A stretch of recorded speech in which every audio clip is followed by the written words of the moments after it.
A gente vai ter agora a mesa de antropomorfismo nos quadrinhos. A gente vai falar de tudo que tem os personagens, as características que são encontradas normalmente no quadrinho, que chamam a atenção de todos nós.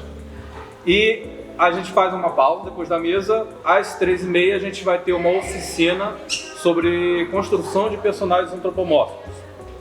Então, já agradecendo muito aqui os convidados que vieram debaixo de chuva, de muita chuva, para poder estar aqui na nossa mesa de hoje, para conversar aqui com a gente. Obrigado, pessoal, obrigado mesmo. Apresentando então os nossos convidados, vou começar então com o Rogério Ferraz. O Rogério Ferraz, atualmente ele é supervisor de animação 2D na Penguin Contest, onde trabalha desde 2012. Ele começou no mercado de desenhos animados em 2008 e participou do projeto A Princesa e o Sapo, da Disney, Chique e Rita, da Espanha, e diversos comerciais de TV. Na Penguin TV, ele trabalhou fazendo animação 2D digital nas séries Gemini 8, Charlie, o Entrevistador de Coisas, Show da Luna e também no longa-metragem Peixonauta, o filme. Além disso, faz storyboards também para as séries Luna e do Charlie, né, que a gente citou. E no tempo livre, o Rogério está lançando aí uma série de histórias em quadrinhos, que é a Medalha Zero, que vocês vão poder conferir ali na mesa logo logo. E já tem 3 edições, em breve vai se tornar um jogo de videogame. Exato. Obrigado, Rogério, por estar aqui, para poder compor a nossa mesa. Valeu, imagina. Eu que agradeço pelo convite, estou muito feliz aqui de poder compartilhar um pouquinho do conceito desses personagens que cativam tanto a imaginação da gente, né? Obrigado mesmo. Obrigado, Rogério. E também o Assir Gomes. O Assir, ele mora em Birigui, ele é formado em Publicidade e Propaganda pela Uni Toledo. Dentro das paixões de Assir, tem a arte dos desenhos e dos quadrinhos. Desde 2014 ele estreou a webcomic O Diamond, né? Ano passado fez toda uma comemoração de 10 anos de O Diamond, vai continuar ao longo desse ano, né? Em 2018 começou a webcomic do Tracá. Em 2022 e 2023 o Tracá foi indicado no Golden Tail Awards na categoria Comic del Ano para os quadrinhos publicados em língua espanhola, né? Que depois agora ele tem em português, inglês e espanhol, né? Isso mesmo. Então, muito obrigado a você por estar aqui participando da nossa mesa de hoje. Eu que agradeço o convite.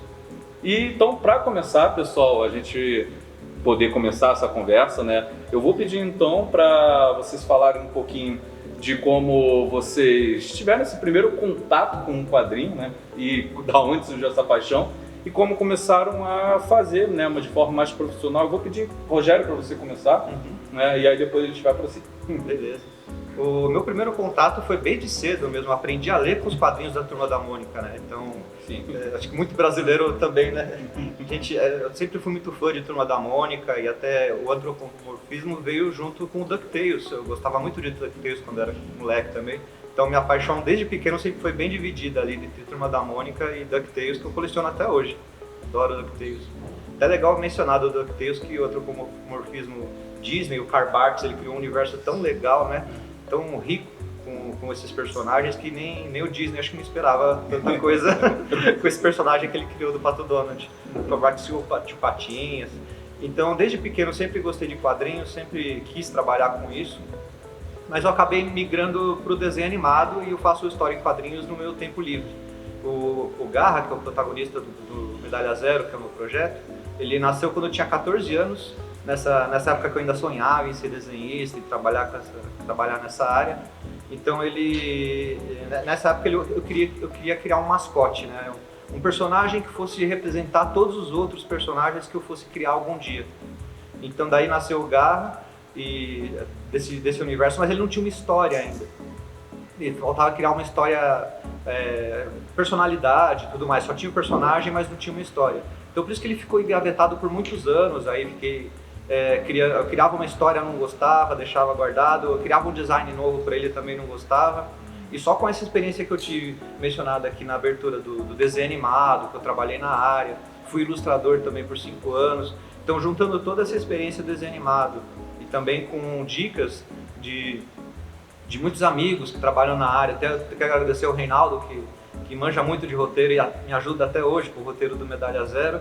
Então com essa experiência eu consegui finalmente em 2019 lançar o primeiro gibi do Medalha Zero, com esse sonho de infância, né, de publicar as historinhas do Garra, que agora consegui fazer a primeira trilogia, que fecha um primeiro arco de história, eu tô aprendendo a fazer jogo de videogame e criando ao mesmo tempo, seguindo tutoriais aí, dicas de amigos também, e também desenvolvendo esse jogo, para depois continuar as histórias em quadrinhos dele.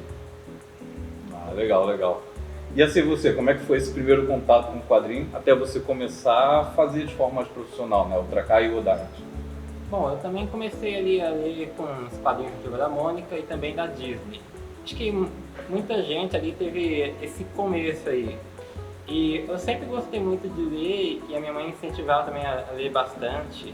E eu fiquei interessado em desenhar, eu queria também fazer as minhas próprias histórias aí. É uma coisa bem simples e tal. E eu comecei a me aprofundar nisso lá em 2011, que na prefeitura de Birigui, na minha cidade, teve ali uns projetos ali de alguns cursos ali voltados para a juventude, e um desses cursos era de produção de quadrinhos. Inclusive aí que agradecer muito ao professor Pedro Mello aí, ele que deu todo o direcionamento. Foi a partir dali que eu consegui ter aquelas bases mais teóricas ali da produção em si. Porque antes ali era muito aquela coisa do fazer quadrinho instintivo ali. Aí eu aprendi ali as técnicas. Foi a partir daí também que eu comecei a desenvolver meus quadrinhos. Comecei a juntar as ideias. Eu gosto bastante ali também de Tokusatsu, que é a série de super-heróis ali, principalmente Power Rangers, que foi uma das grandes inspirações para o meu primeiro quadrinho ali, que foi o Diamond. Aí eu fui juntando as ideias que tinha ali, e em 2014 eu lancei o Diamond, e em 2018 eu criei um outro quadrinho que tinha uma pegada um pouco mais diferente, o Drakkar, que é mais uma pegada de aventura medieval, essas coisas, misturada com as coisas futurísticas e tal. Legal.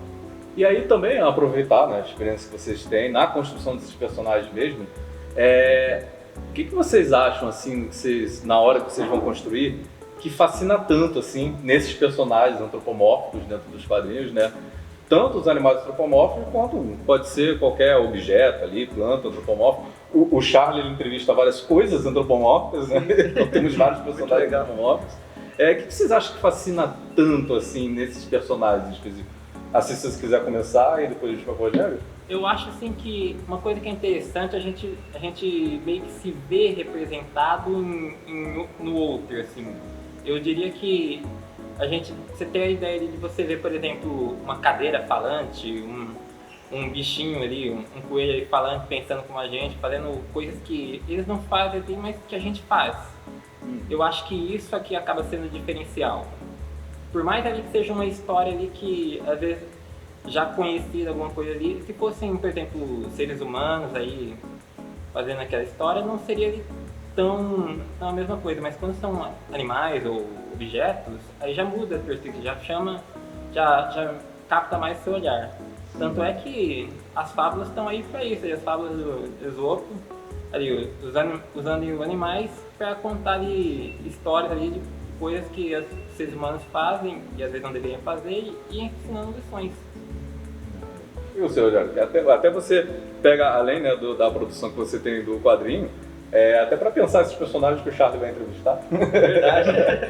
O que faz ali você olhar, acho que esse personagem ele tem algo que possa chamar a atenção, né? É verdade. Uma coisa que ele mencionou muito bem é que a gente se vê nesses personagens, porque se você desenha uma figura humana, você vai colocar um detalhe, sei lá, uma pessoa que tem bigode, uma pessoa que tem cabelo comprido. Você tem uma pessoa ali já formada. Agora, quando você pega um objeto, ou você pega um animal e coloca características humanas nele, ele não tem raça, não tem tanta característica, e você consegue usar ele como avatar, você consegue mergulhar naquela história melhor. Isso que ele mencionou bem. E das fábulas também é uma coisa interessante, por exemplo, das características que a gente já tem, né, de memória, por exemplo. Você faz um personagem leão, você não precisa falar que ele é um corajoso. Você já viu, o leão ele vai ser o cara corajoso da história, né? Você vê, por exemplo, o Tom e Jerry, que é um gato e rato, você não precisa de um motivo para eles brigarem. Só de deles, um ser um gato e outro ser rato, você já tem a história pronta lá, é só ver eles se baterem, né? Então é muito bacana isso. É verdade. E quando vocês vão pensar num personagem, vou construir um personagem antropomórfico, animal, um objeto, como você mencionou, né? Tem algumas coisas ali que já vem de memória, já vem das nossas referências, que vão estar ali, querendo ou não, referenciado a algum animal ou referenciado ao personagem. Como é essa construção? Vocês colocam mais características humanas, mais características animais? é equilibrado? Como é que é feito isso, Rogério? Você poder começar depois de Sim. você? Dos meus personagens, por exemplo, eu criei, assim, foi meio que exagerando, né, caricaturizando eles. Por exemplo, o Garra, eu pensei no tigre, porque a história que eu criei pra ele, mais pra frente, era como eu criei o personagem primeiro e depois fui criar a história, daí eu usei isso do tigre pra mostrar que ele tem garra, né? O nome dele é Garra, né? Então é uma coisa que ele é uma história meio Rock Balboa, meio Ceia dos Cavaleiros do Zodíaco, que apanha e continua seguindo em frente. Uma coisa de nós brasileiros também, essa garra, essa vontade de continuar lutando mesmo com todas as derrotas. Então essa característica já veio do tigre. Então é como você falou mesmo, a gente pega essas características e vai juntando. E o Garra, ele tem um pouco da minha personalidade também, acho que de todos os brasileiros, como eu falei, de continuar lutando. Os outros personagens também que eu criei do universo do Garra, cada um tem um pouquinho de mim, mas exagerado. Por exemplo, o Sombra, que é mais na dele, assim, tem o meu lado, outras vezes, quando eu quero ficar sozinho também, quero ficar na minha.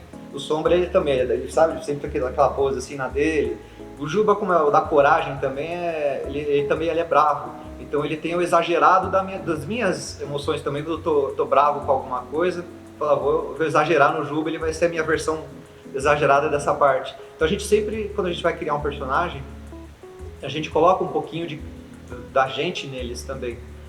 Tem um famoso Sussuarama, né, que ele fala isso, né, que a gente coloca, os personagens têm um pouquinho da gente e a gente tem um pouquinho dos personagens também. Isso é verdade. E você, assim, como é esse processo de criar esses personagens antropomórficos? No meu caso, eu usei a espécie ali como uma base e alguma característica ali que eu queria projetar no personagem. Um personagem um pouco mais tímido, um pouco mais corajoso, um pouco mais covarde. A partir daí eu vou trabalhando em si e também juntando com a característica ali do animal. Mas ali acaba tentando deixar o negócio um pouco mais equilibrado, assim, para poder construir a personalidade dele, o jeito que como ele vai ser e como ele vai agir. Ah, entendi. Eu vou aproveitar que vocês falaram um pouquinho disso, aí eu vou pedir para vocês falarem um pouco mais a gente, né, tá aqui pelo projeto do documentário, né, Uma Chamada Fur, que foi contemplado pela Lei Paulo Gustavo e pelo edital de fomento, né, de cultura da Secretaria de Cultura aqui de Campinas. E a gente está olhando o fenoforo, né, brasileiro, que tem esses animais antropomórficos, utiliza esses animais antropomórficos. E a gente tem essas construções dos personagens, que tem os personagens originais, os fusonas, que representam um pouco da pessoa. E principalmente os fusonas, eles têm muito de um pouco de quem está criando, né? Ou daquele personagem que eu queria ser, ou de algo que eu gosto muito em mim. E aí eu queria saber de vocês, quando vocês estão criando os personagens para suas histórias, vocês colocam um pouco de vocês visam alguma coisa que vocês queriam muito ter? Como é que é esse processo para poder pensar nos personagens? Até que eu acredito que alguns personagens vocês tenham mais carinho por eles do que os outros que estão aparecendo ali na história. Como é que é esse processo? Rogério, se você quiser começar, e depois a gente vai para você. É bem mais ou menos o que eu já tinha falado, né? Cada um tem um pouquinho já mesmo de mim, e eu acabo exagerando nessas características. Então, o meu predileto, claro, que é o Garra, porque foi o primeiro que eu criei, e eu acho que ele tem mais de mim do que os outros personagens, né? Como eu falei, eu exagero mais, e o Garra, a maior prova de que o Garra é mais de mim, assim, porque como eu criei ele com 14 anos, e agora com 45 que eu estou lançando os personagens, ainda insistindo, né? Então tem que ter muita garra para fazer o Garra também. Então ele é o meu predileto, com certeza. Ah, legal. E você coloca um pouco de você nos personagens que você cria? Sim. Eu costumo colocar também um pouquinho de mim ali e eu costumo trabalhar alguma característica específica e moldar isso aí na personalidade de cada personagem. Cada um ali tem o seu jeito ali, tanto o humildade quanto a cara. E também alguma coisa ali que eu gostaria de ter ou ser também. E junta tudo isso aí na construção de cada um. Ah, legal. Vocês dois já têm um tempo, né, que vocês trabalham já com a construção de personagem, com os quadrinhos, com a animação.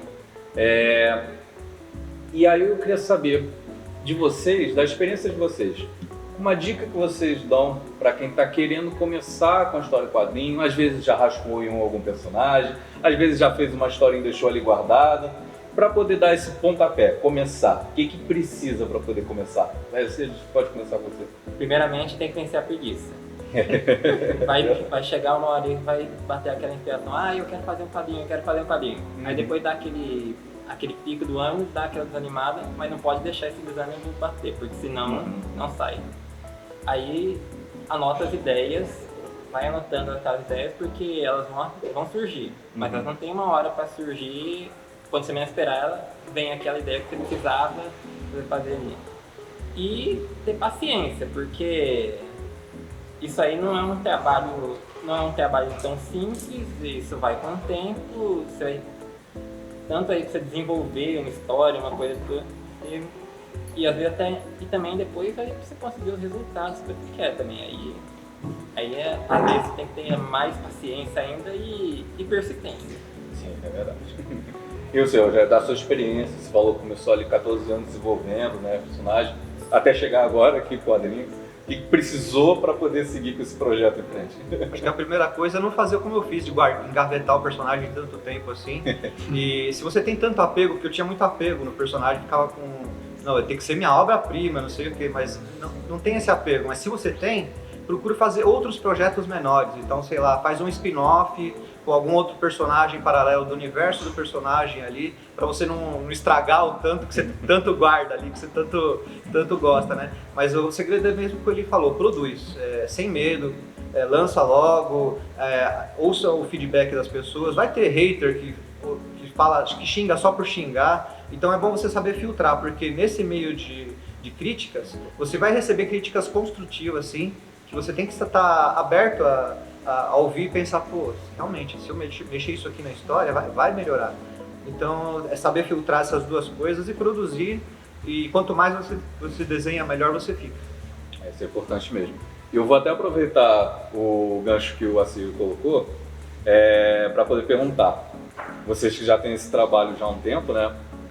Bateu aquele desânimo. Não gostei como ficou, ou fiz um projeto e não deu certo. Como superar esse desânimo, esse sentimento para poder continuar mesmo fazendo o seu trabalho, dar a volta por cima? Qual dica que vocês dão na experiência que vocês já tiveram, né? Aí, Rogério, se quiser. Sim. A dica que eu dou é uma coisa que eu falei no começo, que o Medalha Zero e o Garra, ele é uma mistura de tudo que eu gosto.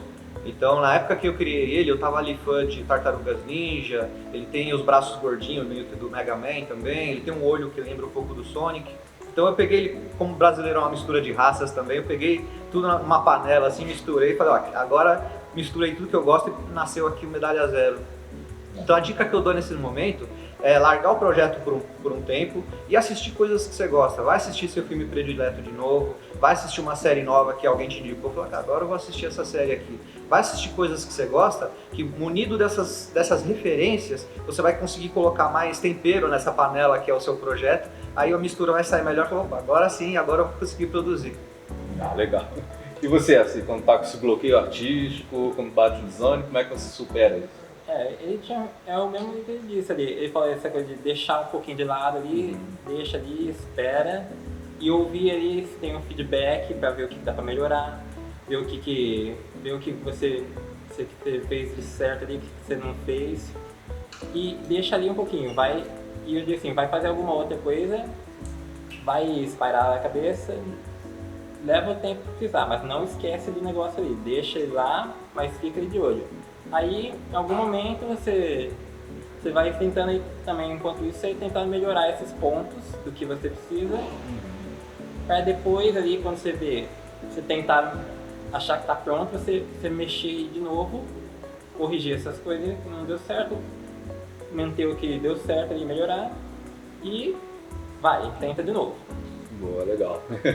E aí, aproveitando que a gente está falando desse processo, né, de criação, de produção da história, já que a gente está falando do pomofismo, né, nos quadrinhos, para criar o personagem vem primeiro, a história vem primeiro, vocês fazem o layout todo, depois encaixam o personagem. Como é esse processo de construção ali, até para saber, né, eu preciso criar esse personagem assim, eu preciso botar essas características para a história dar certo. Como é esse processo? Aí, Rogério, se você puder começar, a gente vai para cima. Tá. O processo certo é o contrário do que eu fiz. Eu fiz errado. Eu criei o personagem primeiro, eu criei o mascote, porque eu queria que ele fosse representar, tipo, como o Sonic representa a SEGA, o Mickey representa a Disney. Eu queria o mascote primeiro, depois eu ia criar outros personagens. E eu sofri muito com isso, porque ele ficou engavetado 1 ou 2 anos assim, porque eu não sabia o que fazer.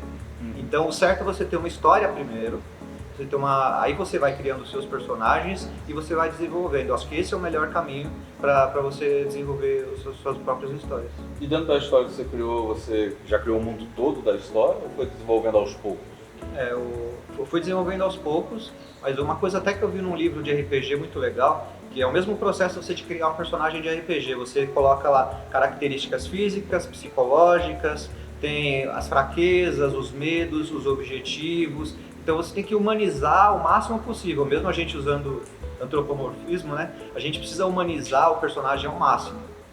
Onde ele nasceu, de quem ele é apaixonado, qual que é o sonho da vida dele, qual que é o maior medo, o que ele tem, sabe? A gente tem que humanizar o máximo possível e acho que isso ajuda a conduzir uma boa história, porque quando você tem a história, ele conduz essa história sozinho. Depois que você criou toda essa personalidade, ele ganha uma vida que ele consegue fazer a história ir pra frente.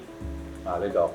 E você, qual é o processo? A história vem primeiro, o personagem vem primeiro? Aqui, o Diamond e a Cara surgiram aí com rumos um tanto diferentes. No Diamond, primeiro eu tinha criado ali os personagens e eu tinha a ideia. A partir daí eu fui traçando ali a personalidade de cada um e vendo o que dava para ir fazendo, fui construindo ali a história em si, o mundo deles. No caso, não teve tanto trabalho ali na parte de construir o mundo, porque meio que seria assim, o mundo aqui o nosso ali, só uma outra coisinha diferente e tal.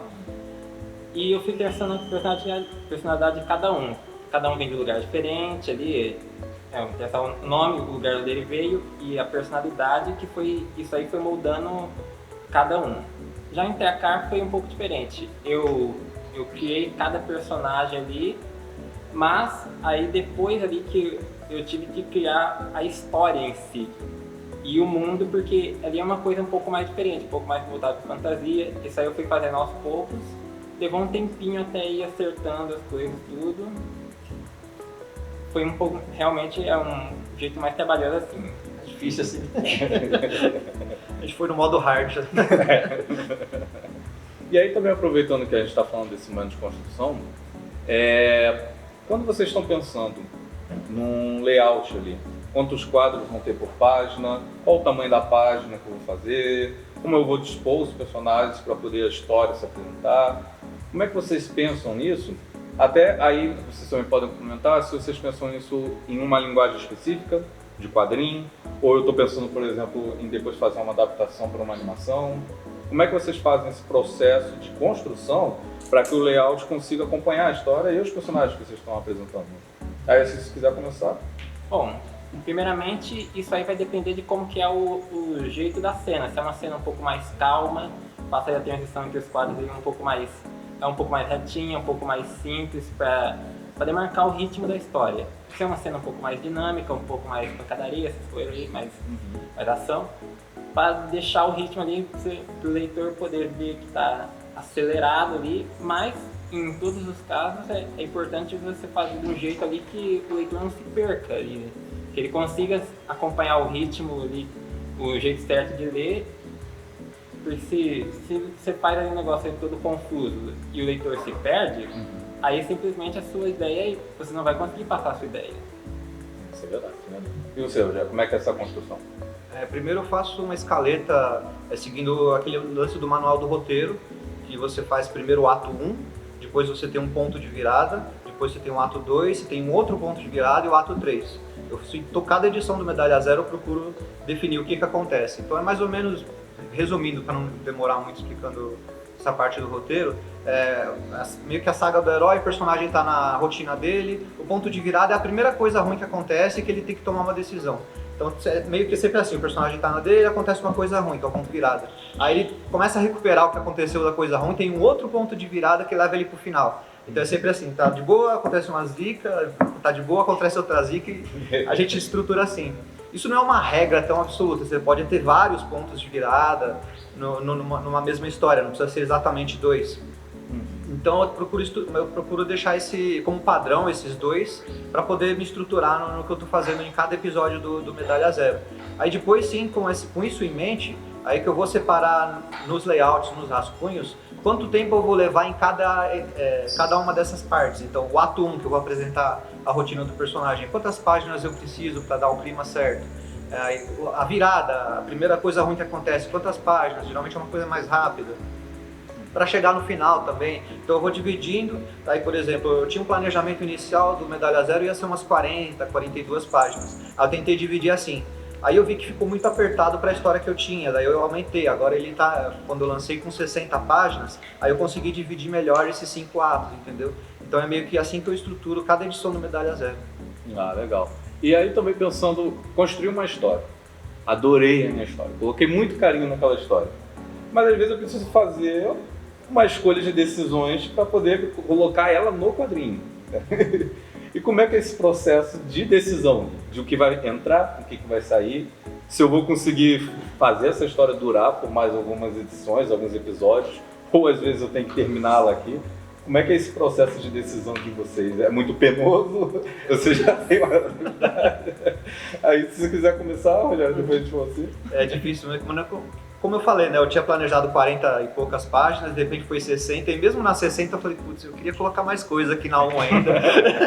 Mas não, vai ser 60, fechou, vamos pra gráfica logo. É penoso, sim. Muitas ideias é legal, quando a gente tá com muito carinho nessas ideias, eu acho legal você guardar essas ideias para edições posteriores. E até uma coisa que o leitor gosta também, uma coisa que você plantou lá atrás e que você usa depois, você fala, olha, ele pensou nisso antes.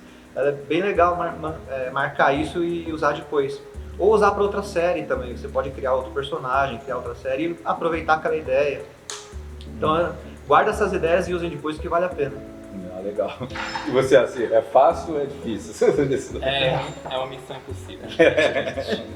Mas olha, você junta ali aquelas ideias, vai anotando, aí você faz esse rascunho inicial. Mas realmente, que nem ele citou ali esse negócio de mandar para a gráfica, a questão ali do fazer o corte ali do que ir, do que não ir, quando é com quadrinho impresso, aí é que é mais complicado, porque se tiver mais página vai doer mais um pouco.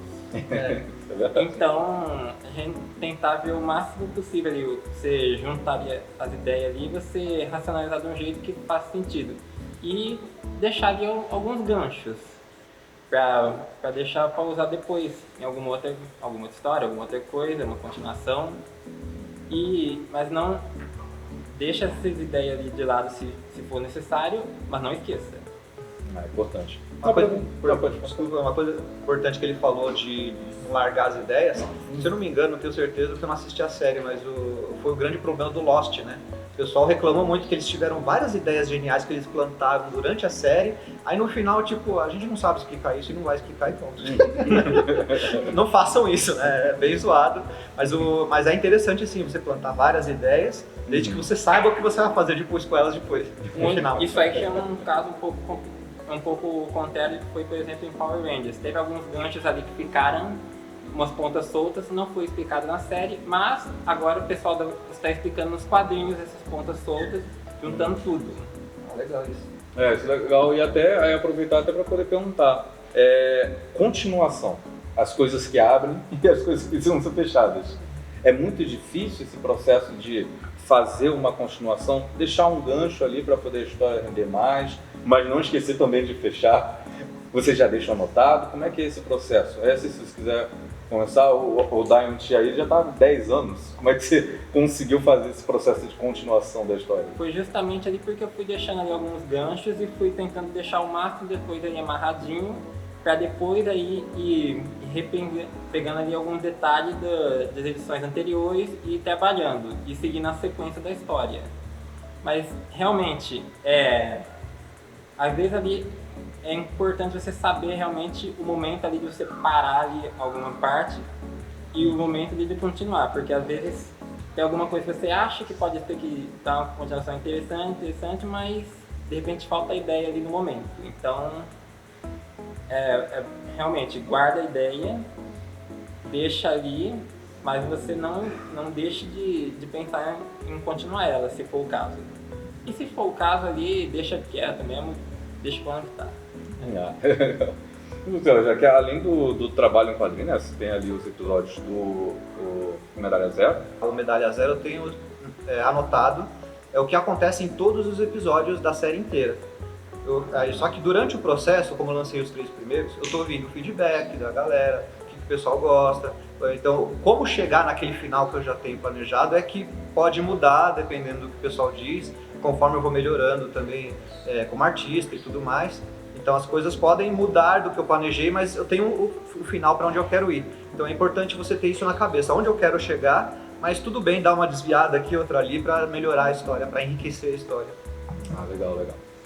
Bom, pessoal, a gente vai encaminhando para as perguntas, para também a gente abrir para o pessoal que quiser perguntar.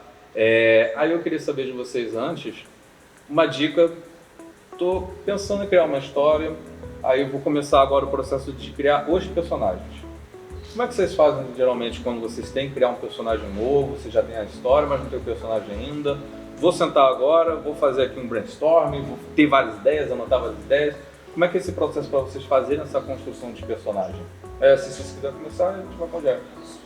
Quando é um caso de uma história que você já tem a história, você quer colocar um personagem novo, aí você já trata de pensar ali, quem que vai ser esse personagem, o que ele vai fazer na história, de onde ele veio, pensar as características dele, tanto físicas quanto do psicológico, como é que ele é, se ele é mais calmo, se ele é mais estressadinho, se ele é mais um cara mais aventureiro, assim, como é que ele vai ser.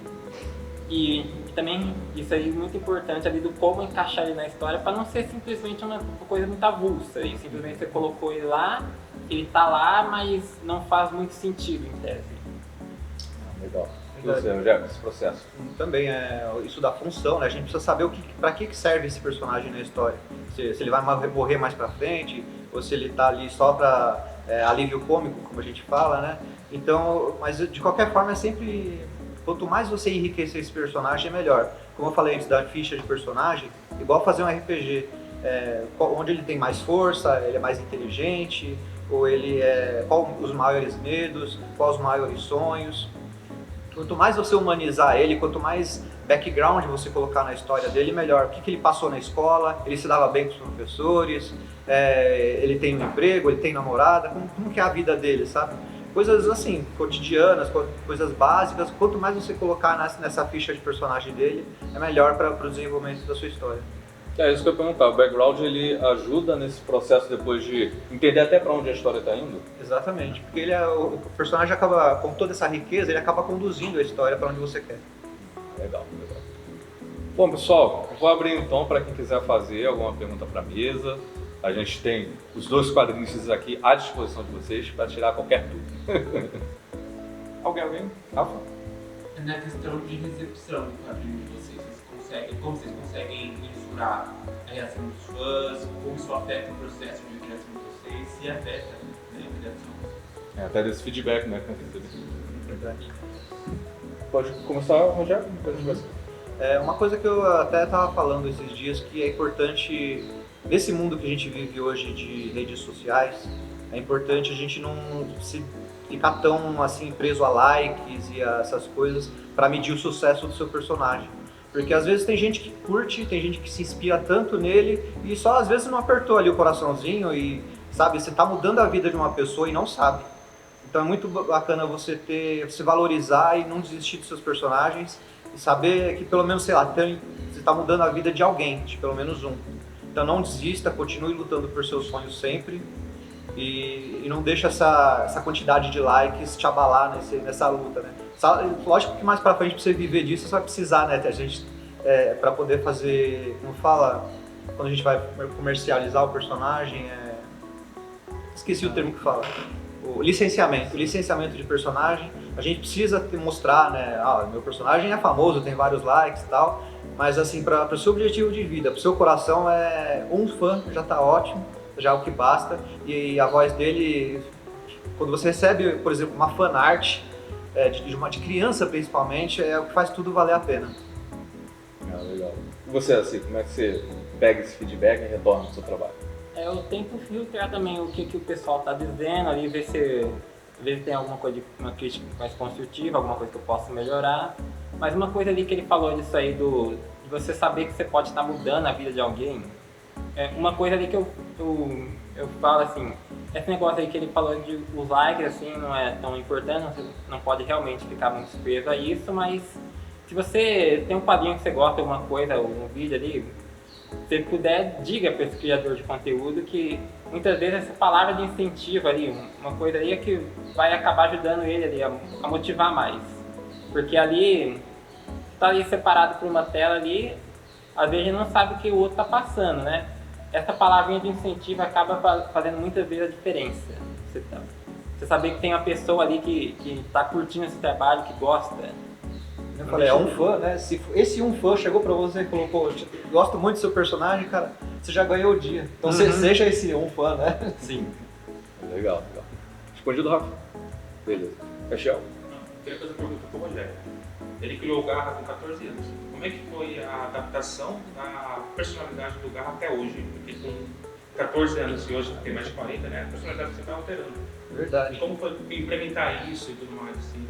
A personalidade dele acabou mudando pouco, na verdade. Assim, com 14 anos sim, porque ele não tinha história ainda. Então ele era praticamente mais um desenho da Desenholândia, né? Tipo Pernalonga, assim. Mas quando eu comecei, depois de 2 anos, 1 ano que ele ficou engavetado, quando eu comecei a criar história, a primeira personalidade dele já é a que está de hoje. Que ele foi criado para ser um vilão por um alienígena e aí acaba virando do bem, querendo proteger a Terra. O motivo para isso acontecer é que demorou para eu achar. Aí veio experiência, um monte de coisa, até eu criar a Pandora, que a Pandora, como ele se apaixona pela Pandora, aí veio um motivo bom. Demorou para eu criar a Pandora. E a Pandora também, quando eu criei, era só aquela mocinha tipo April O'Neil para ser salva, não sei o quê. E conforme eu fui criar uma história para a Pandora ganhou uma força que eu achei muito legal, porque ela acaba sendo tão protagonista quanto o Garra. E de uma forma natural, né, que a gente tem, o pessoal reclama da cultura woke, e às vezes com razão, porque o pessoal quer forçar o negócio. E é uma coisa que é necessária, mas tem que ser colocada naturalmente. E eu senti isso com a Pandora, ela ganhou força quando eu criei a história dela, sem forçar, sem querer falar, olha, feminismo e tal. Não, ela é forte e porque a história funciona com ela, sabe? O Garra mudou pouca coisa. Até isso daí é importante você falar, porque a gente teve aqui na primeira mesa, né, no primeiro dia, a gente falou um pouquinho sobre forçar um personagem a entrar na história. A história não estava adaptada para ele, e você força esse personagem a entrar. E aí, para aproveitar que você falou, como é que esse processo, surge um personagem novo, a história já tem ali, já está com mais tensão, e você precisa colocar, como é que esse processo de adaptar a história para que ele entre com mais facilidade, né, na história? Vai tudo depender da função dele na história, né?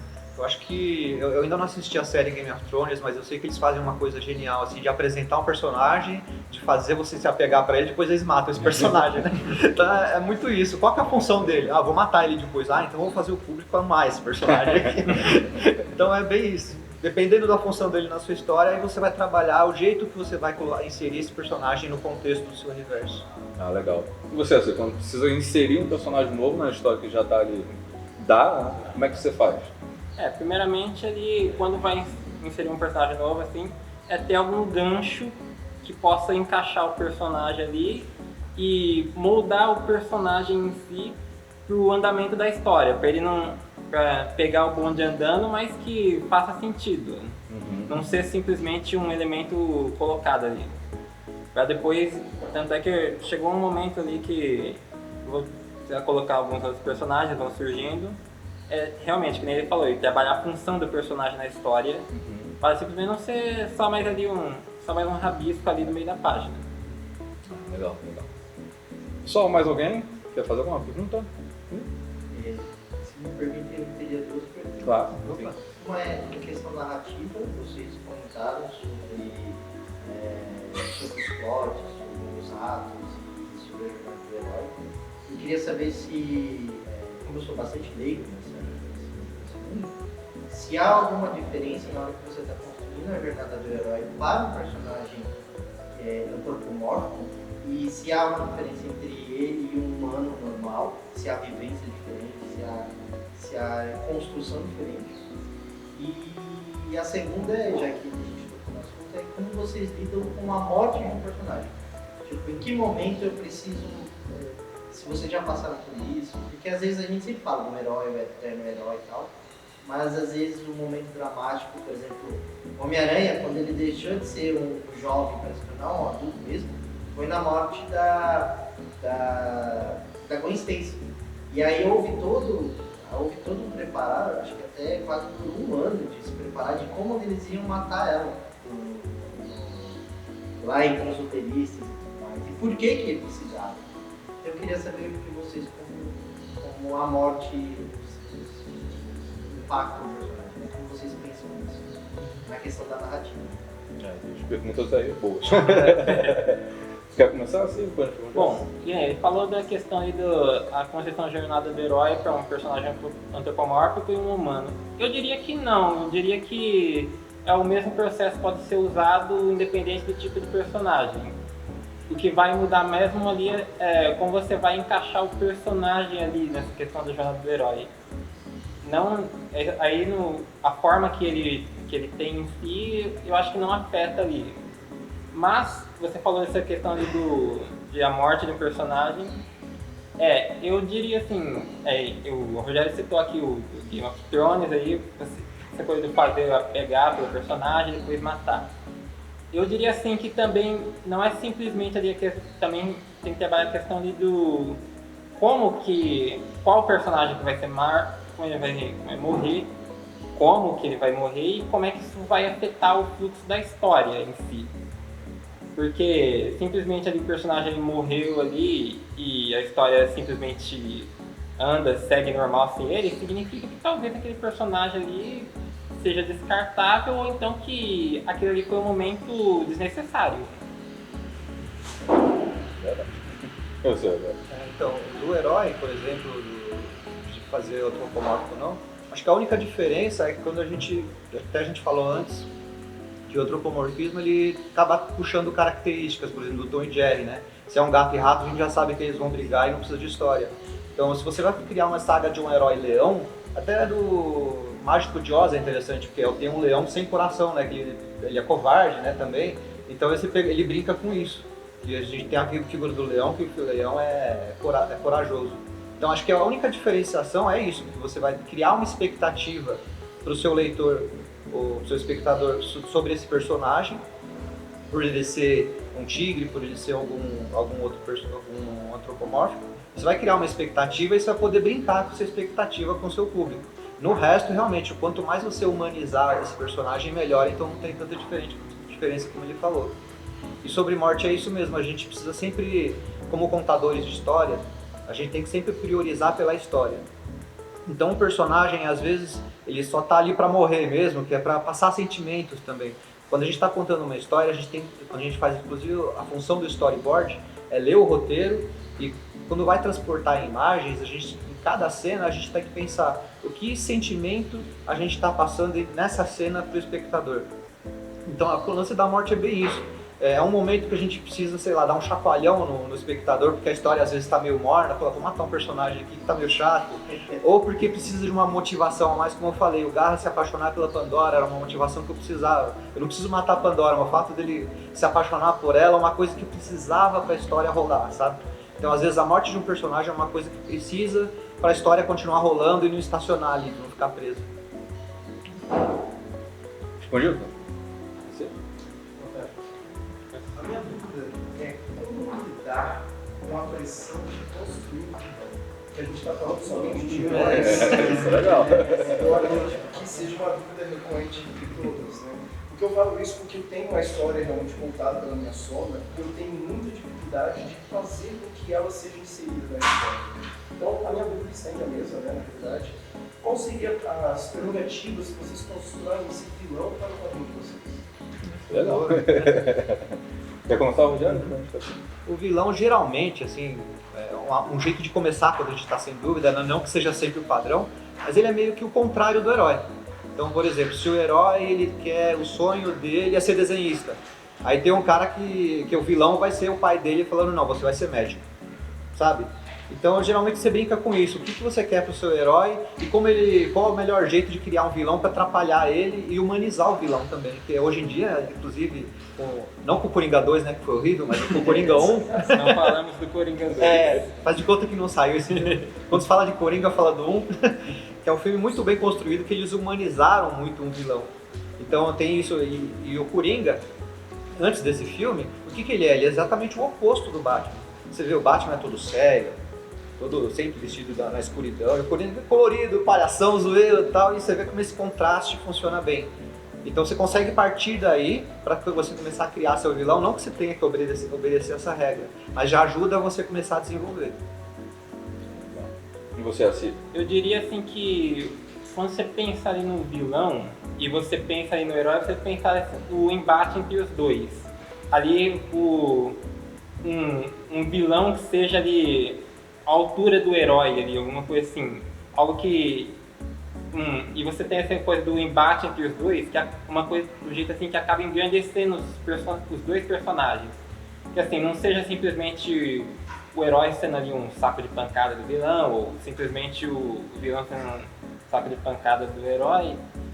Você pensa ali como é que o vilão ali, ele vai atrapalhar a vida do herói e das pessoas aí do entorno dele, o ambiente em si, o que é que ele tem, os objetivos dele, e você pensa ali o que ele tem que fazer para conseguir que os objetivos dele sejam alcançados e poder evitar que o herói o atrapalhe.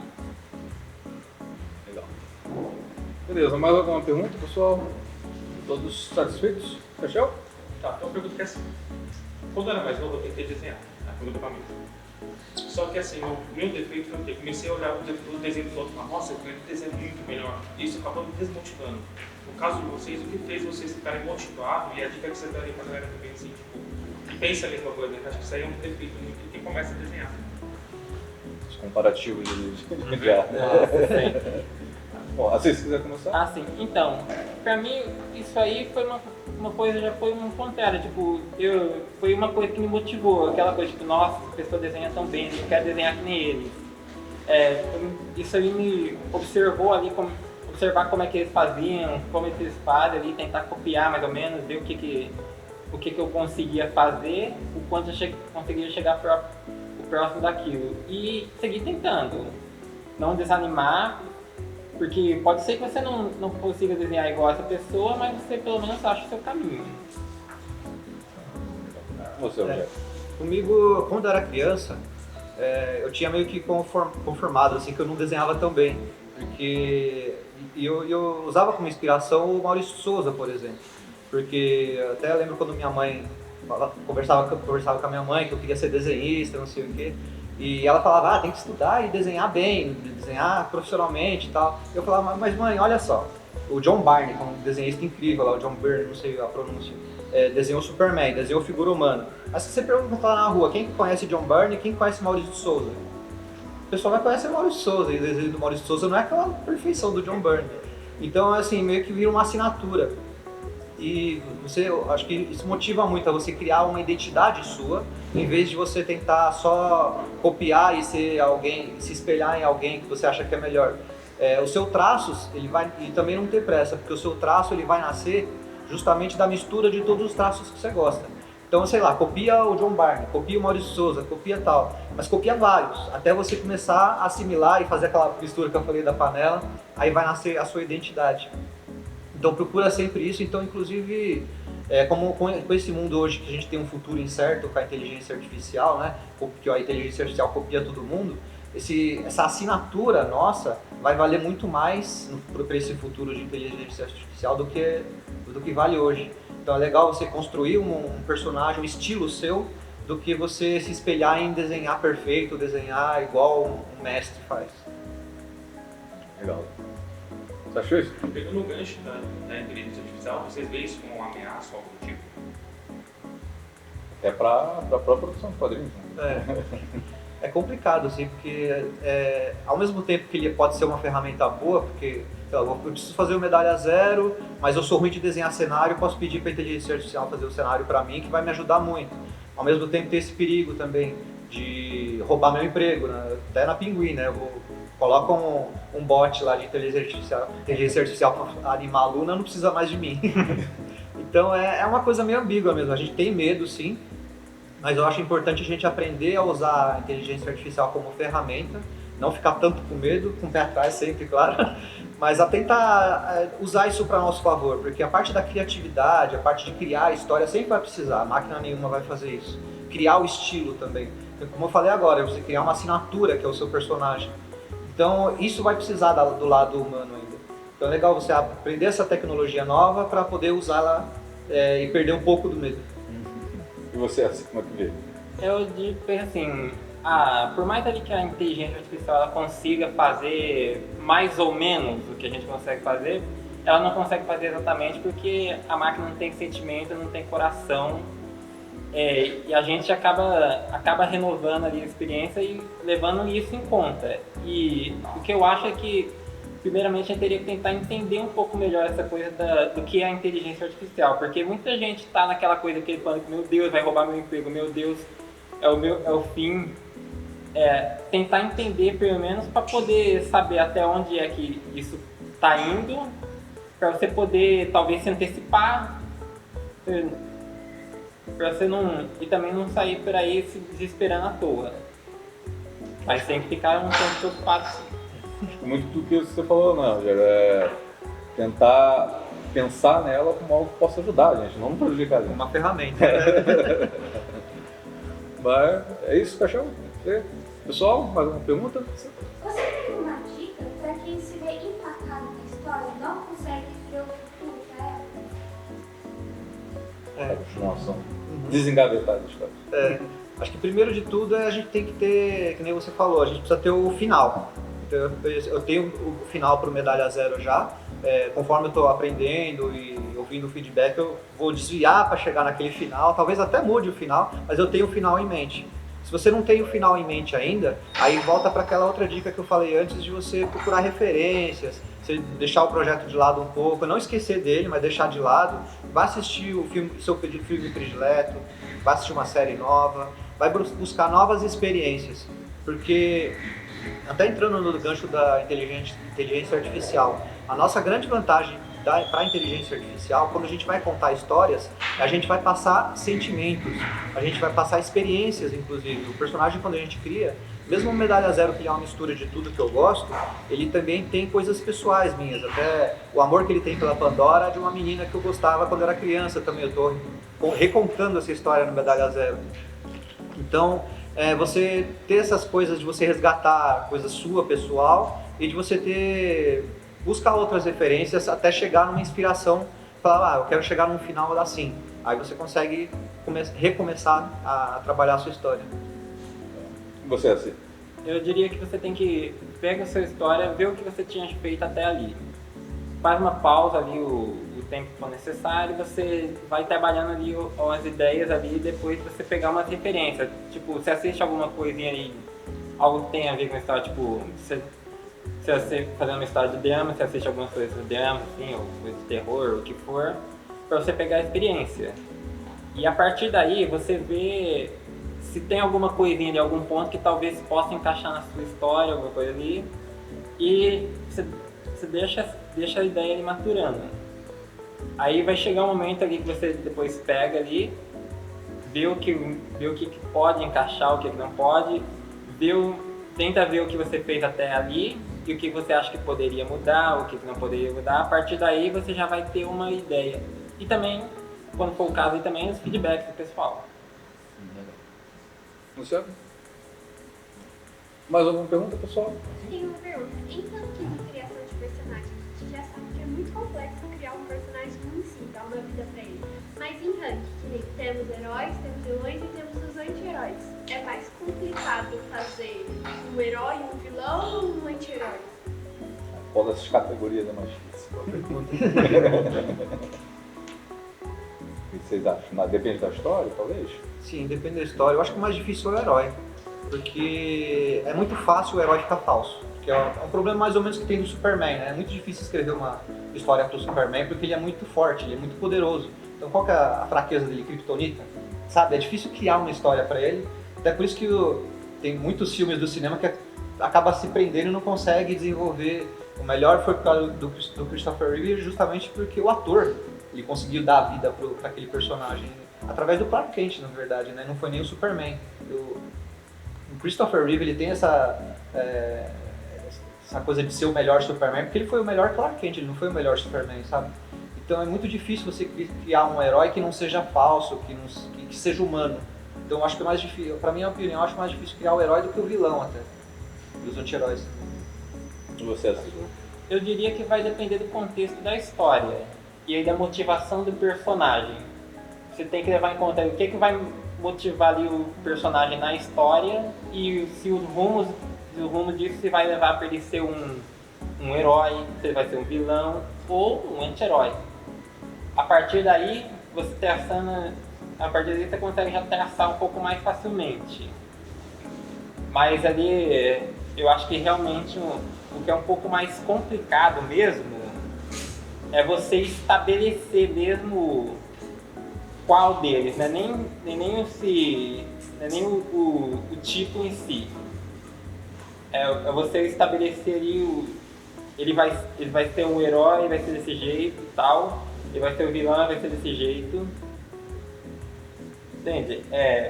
Tem muito a ver do contexto do personagem na história. A função dele, né? Isso. Beleza?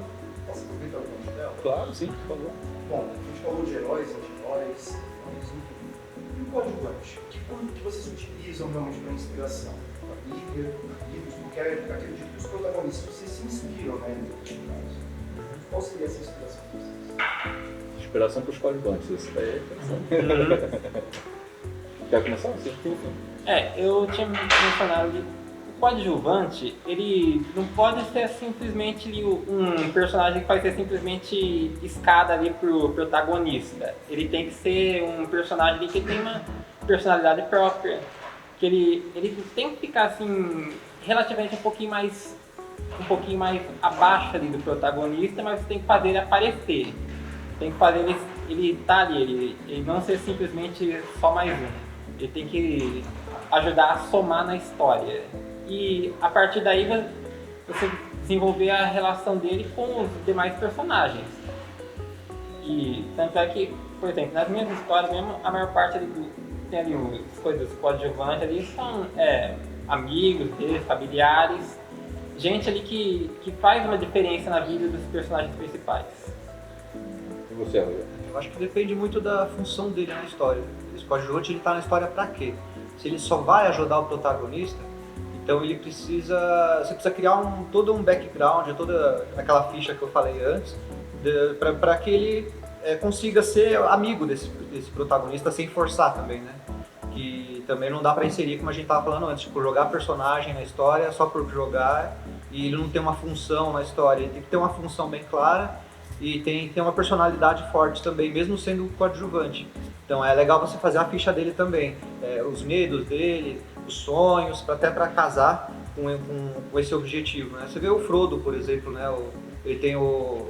Ele ajuda, ele tem... Não, pera, qual que é o do Senhor dos Anéis? É o Frodo, é o principal. O Frodo, E o amigo Sam, Sam que eu tava tentando lembrar. O Sam ele tá ali de coadjuvante, mas você vê que a personalidade dos dois, eles são muito amigos, você vê construindo uma construção bem natural da amizade dos dois. Então é mais ou menos por aí. E você perguntou da influência, realmente a gente pega às vezes a personalidade de algum amigo para usar de referência, ou algum personagem que a gente viu em um filme e falou, pô, quero que esse personagem na minha história encaixa perfeito, vai ajudar o protagonista. Então as referências vêm de fora, com certeza. Legal. E quando coadjuvante? Entramos nesse ponto. Agora estão me ligando uma palavra. Quando o coadjuvante é mais amado que o principal. E aí? Interessante. Como a história segue a partir daí, isso é interessante. Quando cria assim, uma fanbase, né, igual você citou o Sam, por exemplo, o Sam tem a sua própria fanbase. Verdade. Alguns dizem até que ele faz mais do que o Frodo. Eu sou uma dessas pessoas. Você pode até, pra mim, na minha opinião, por exemplo, no caso pessoal, a Pandora aconteceu meio isso. Eu criei a Pandora só pra ser escada pro Garra ter um motivo para virar do bem. E conforme eu fui criando uma história para ela cresceu e ela é às vezes até mais protagonista que o Garra no Medalha Zero. E para mim isso foi bom porque enriqueceu a história. Então quando ele enriquece a história é bom. E pro autor, quando a história fica melhor, é muito mais legal. Aí a gente até dói um pouquinho, né? Pô, o Garra é meu personagem, por que a Pandora tá ganhando tanto? Mas pra história, como é bom, funciona. E mais pra frente funciona até pra você criar spin-offs também. Dados por estarem aqui, próxima conversa muito boa. Infelizmente a gente vai ter que ir encerrando ela.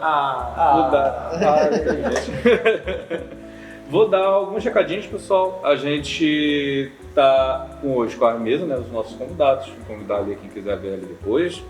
A gente tem na sequência uma oficina que a gente vai estar dando aqui sobre construção de personagens antropomórficos. Então espero que a conversa aqui tenha inspirado todos vocês para poder fazer essa oficina que a gente vai dar.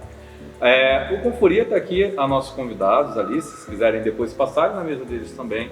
Eles fazem alguns ensalamentos furries em vários eventos, então eles também vão estar ali na mesa como parceiros nossos.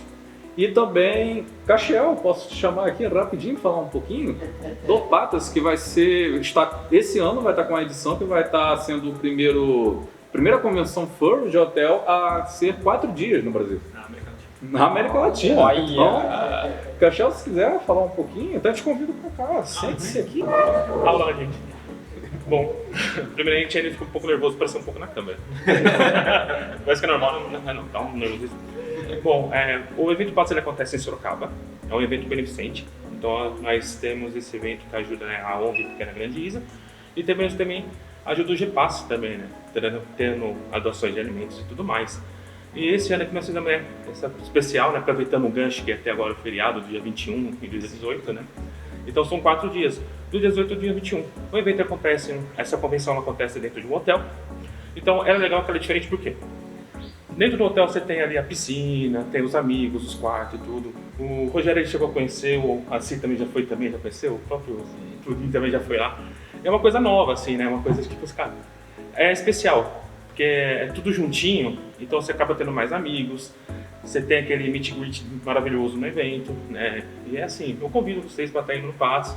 Qualquer coisa também vocês podem estar acessando nas redes sociais, @eventopatas. Qualquer rede social ali, você vai estar achando nós ali, para saber mais do evento e tudo mais. Já estamos com os ingressos à venda? Já estamos com os ingressos à venda no site, patas.site. Beleza. Então estão convidados, pessoal. Agora o feriado de Tiradentes, Sorocaba. E com o tema agora é da escola de feitiçaria, né? Escola de feitiçaria, vai ser bem interessante. Vai ser legal. Agora vocês pegar a varinha e fazer suas mágicas lá no Patas. Gente, agradecer então a todos vocês. Lembrando, pessoal, que a programação aqui da biblioteca, em comemoração ao Dia do Quadrinho Nacional, vai continuar até final de fevereiro. Dia 15, Suzy, qualquer coisa me corrija, dia 15 vamos ter aqui uma feira, né, de quadrinhos na biblioteca. Agradecer a todos vocês que vieram, estão convidados a olhar as nossas mesas, estão convidados também a olhar a mesa ali do documentário, que está ali com alguns produtinhos do documentário sobre o fenômeno brasileiro, está com a previsão aí para lançar no finalzinho de março, início de abril. E também agora a gente convida vocês para poder participarem desta oficina que a gente vai dar sobre construção de personagens antropomórficos. Obrigado então aos convidados, obrigado a quem esteve aqui e a mesa está encerrada. Valeu.